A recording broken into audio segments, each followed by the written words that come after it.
Hi, everyone. It is Mr. Smith here at Matheson Junior High School. I'm alone in the room, so I'm going to take off my mask so you can hear me a little bit better. This is a welcome message to my distance learners and parents, and I wanted just to give you a brief update. We've been hard at work figuring out how we give the instruction in class one day and that your students can get that same information while you're doing distance learning. So I haven't been able to organize it as well as I would have liked this for first week, but it is coming along. And if you have questions, I realize some things were not clear or didn't work. I just wanted to give you a brief overview of what's happening. You can see my face down in the lower corner. But what I'm showing you right now is our Canvas program. This is going to be our go-to program that your student will log into for their classes to keep up on quizzes, assessments, assignments, and things like that. So really quickly, I had initially thought I would put weeks on Canvas, but I'm having a lot of people saying it would be helpful to have days. So currently, if you see the screen right here, you'll see that you will see a week of August 24th. That's this week. I've started to include days, Monday, Tuesday, Wednesday, and so forth. That will help you if you're wondering what we did in this day in our class.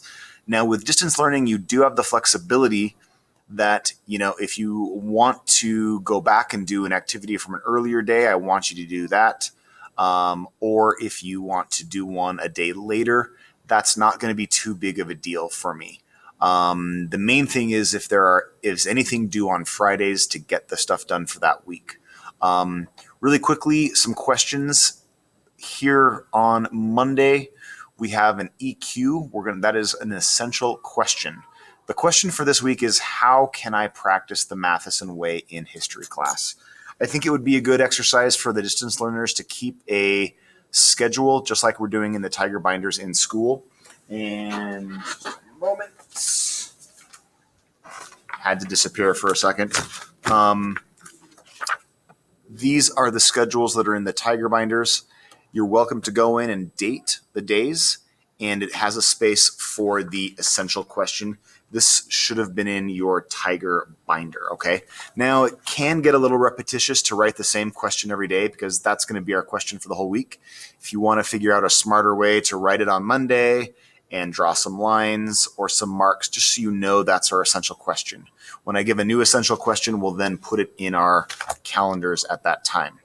Another good tip is to use this next button in Canvas.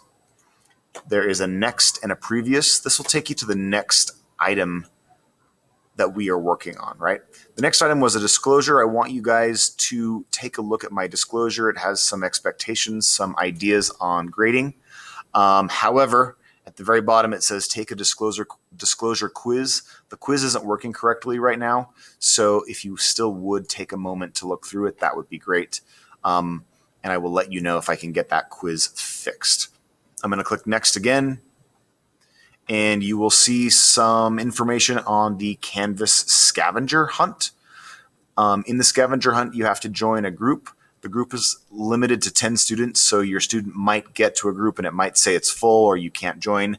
Just join any other group. It's not important right now, but just part of the scavenger hunt was to join a group. I'm going to again click on the next button right here. These are the actual tasks for the scavenger hunt. Again, I'm going to keep clicking next, and I'm just going to go through the different activities on that main list. Tuesday, we talked about inferences. I showed the class these slides. If you click on the view in Canvas and go to present mode, this will become full screen. Take a look at the pictures I have and the instructions here and follow the instructions on inferences. And then after that, after you've reviewed, take the inferences intro quiz. You may use the slides to help you on the quiz if you get stuck. I'm going to keep clicking next. Wednesday, we were attempting to do our benchmark test. Unfortunately, the Wi-Fi has not been working in the morning, so many students were not able to do it. Distance learners can do this from home. You're going to need to go to your Chrome browser. There is it right up here. If you click on your Granite SD links, there's a School City link. Have your student log in with their 9 number and their usual password, and they are looking for this test right here. It's called SS Social Studies 8, US History 1, the pre-test. Your student can click Save and Exit Test, but it requires me to reactivate it for them to come back. So it is best to take it in one setting. It is a 40-question multiple choice test. It freaks some students out because we have not learned this yet. I don't personally like this system because I think it's unfair to give a test where you haven't seen the information, but it is the system we're using. So if you don't know the answer, do your best guess. We will give the exact same test in January, and we will measure growth based on how much information the student has retained and their improvement score. So this is getting a baseline. No need to panic too much about it. If you get locked out and it says you need to reactivate, send me a message in Canvas. I will try to reactivate it as quickly as possible. Parents, you're welcome to sit with your student while they take the test. That's not a problem at all. It's okay if you don't know the answer. It helps me know that we need to focus on that. So don't worry about getting the right answer on this test. Do your best guess, and if you know it, choose the right answer. Okay, that's basically as far as we have gotten this week. I just wanted to give you guys an update. Keep checking Canvas, send me messages, and I will be in touch with all of you guys shortly. See you soon.